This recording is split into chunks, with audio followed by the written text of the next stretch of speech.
여러분 안녕. 벌써 경제용어 7탄입니다. 여러분들 경제신문 읽으면서 모르는 용어들이 자주 등장할 텐데요.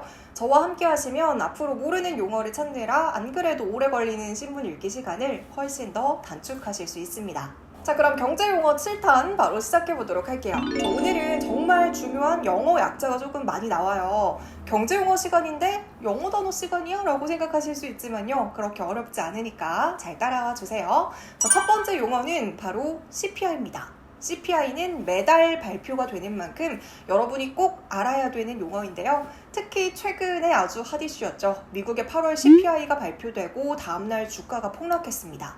CPI는 컨슈머 프라이스 인덱스의 약자로 소비자 물가지수를 뜻합니다. 자, 소비자 물가지수란 소비자가 구입하는 상품이나 서비스의 가격 변동을 나타내는 지수를 의미해요. 그래서 이 CPI를 통해서 물가가 어떻게 변동하고 있는지를 추적할 수 있는 지표가 되고 있고요. 또 물가 상승에 따라 소비자들의 구매력 등을 측정하는 데도 활용이 되고 있습니다. 또한 연준에서도 이 CPI를 통해서 통화 정책을 결정할 때 참고하는 지표로 사용이 되기도 하죠. 한국도 마찬가지고 미국도 마찬가지고 이 CPI를 매월 발표를 하고 있는데요.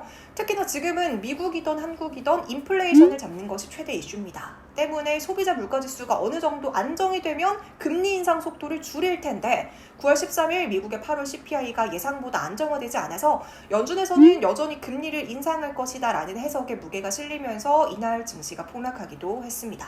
자, CPI, 소비자 물가지수는 계속해서 경제신문에 등장하는 용어이기 때문에 꼭 알아두시길 바랄게요. 자, 이어서 두 번째 용어 PPI도 알아보도록 할게요. 자, 앞선 CPI는 컨슈머 프라이스 인덱스의 약자로 소비자 물가지수라고 했는데요.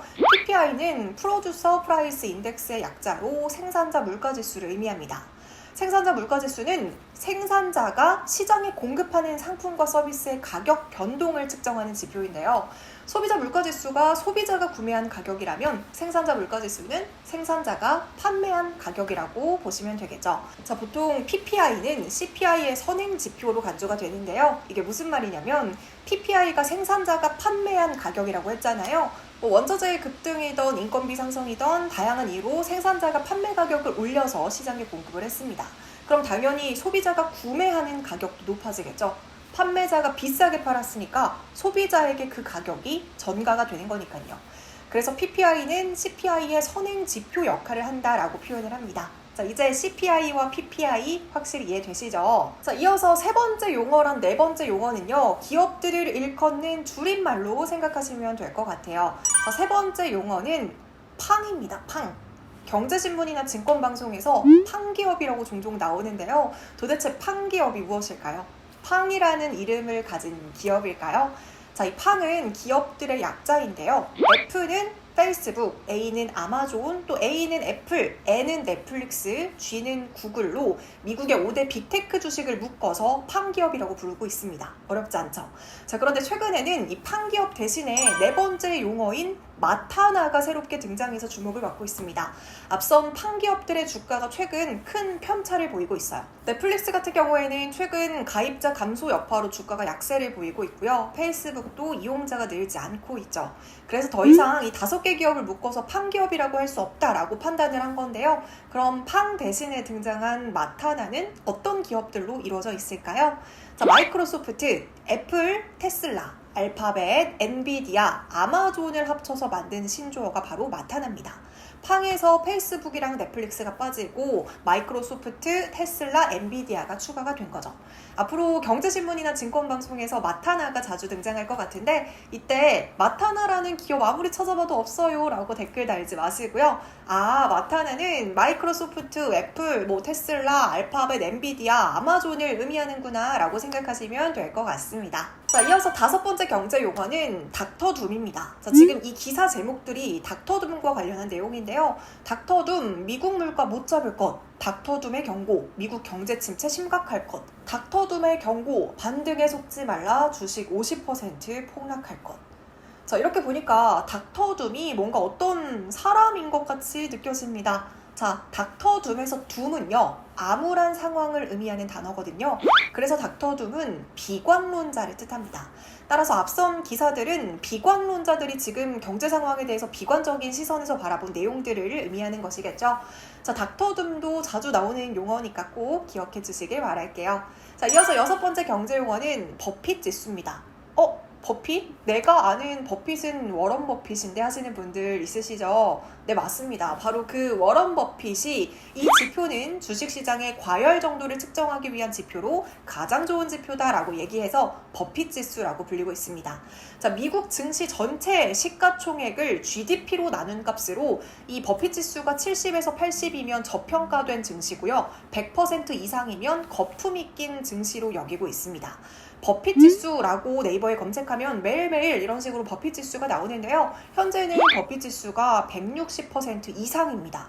자, 아까 전에 100% 이상이면 거품이라고 했는데 지금 160% 이상이기 때문에 아직도 버핏 지수로 따졌을 때는 고평가되어 있다고 볼 수 있겠죠. 물론 이 버핏 지수가 완벽한 지표는 아닌 만큼 다양한 시장 지표 중 그냥 하나로 참고하는 용도로 사용하시면 되겠습니다. 자, 이어서 7번째 경제 용어는요, 디커플링입니다. 디커플링은 증권방송이나 뉴스를 볼 때 진짜 많이 나와요. 전문가들이나 교수님들이 나와서 현재 디커플링이 발생하고 있다, 뭐 증시와 디커플링을 보이고 있다, 이런 식으로 정말 많이 나오는데 디커플링이 뭔지는 모르셨던 분들 많으시죠? 자, 커플은 한 쌍을 의미하잖아요. 반대로 디커플링은 반대가 된다는 겁니다. 그러니까 국가와 국가 또는 한 국가와 세계의 경기 등이 같은 흐름을 보이지 않고 탈동조화되는 현상을 의미합니다. 예를 들어 보편적으로 뉴욕 증시가 폭락하면 국내 증시도 일반적으로 하락하는 모습을 보이잖아요. 근데 뉴욕 증시는 완전 대폭락했는데 그날 국내 증시는 엄청난 상승세를 보이면서 마감을 했다면 이것도 뉴욕 증시와 국내 증시의 디커플링 현상이 발생했다라고 표현할 수 있습니다. 또한 지금 이 기사처럼 중국을 통한 수출 호황 시대 끝나가 한중 디커플링 시작한 윤 정부, 이런 식으로 사용하기도 하는데요. 지금 이 기사 내용을 요약하자면 우리나라는 그동안에는 중국에 대한 수출 의존도가 컸기 때문에 중국을 통해 수출의 호황을 어느 정도 누려왔습니다. 하지만 이제는 이 중국에 대한 경제 의존도를 점점 줄여나가겠다라고 하면서 중국과의 디커플링을 시작하겠다. 자, 여기서 디커플링은 탈동조화, 중국과 동조했던 것에서 이탈하겠다를 의미합니다. 그래서 디커플링은 서로 연관이 있는 경제 요소가 이제는 독자적인 흐름을 보이는 현상을 포함해 방금처럼 국가와 국가 간의 탈동조화를 하는 현상까지 포함하는 개념이라고 볼 수 있습니다. 자, 이어서 8번째 경제 용어는 프렌드 쇼어링입니다. 앞선 탈동조화랑은 또 반대되는 개념인데요. 단어에서도 유추할 수 있듯이 친구를 뜻하는 프렌드라는 단어에서 뭔가 동맹의 느낌을 예상해 볼 수 있습니다. 그래서 프렌드 쇼어링이란 동맹국 간의 촘촘한 공급망을 구축하기 위한 경제적, 정치적인 행위를 의미해요. 특히 프렌드 쇼어링은 코로나19 팬데믹과 중국의 도시 봉쇄, 또 러시아 우크라이나 사태 등으로 글로벌 공급망이 위기를 겪으면서 등장한 개념인데요. 자, 중국과 러시아의 의존도를 낮추는 대신에 신뢰할 수 있는 동맹국끼리 뭉쳐서 뭐 광물이나 에너지나 식자재 등 핵심 원재료를 안정적으로 확보하자는 취지에서 생겨난 말입니다. 최근 미국이 한국, 일본, 대만과 추진하고 있는 반도체 동맹인 칩4 역시 프렌드 쇼어링의 일환이라고 볼 수 있습니다. 네, 이렇게 오늘은 8가지 경제 용어를 알아봤습니다. 역시나 문제풀이까지 확실히 해서 기억하는 시간을 가져볼게요. 자, 첫 번째 문제입니다. 비관론자를 뜻하는 용어는 무엇일까요? 마이크로소프트, 애플, 테슬라, 알파벳, 엔비디아, 아마존을 합쳐서 만든 신조어를 뭐라고 할까요? 자, 세 번째 문제입니다.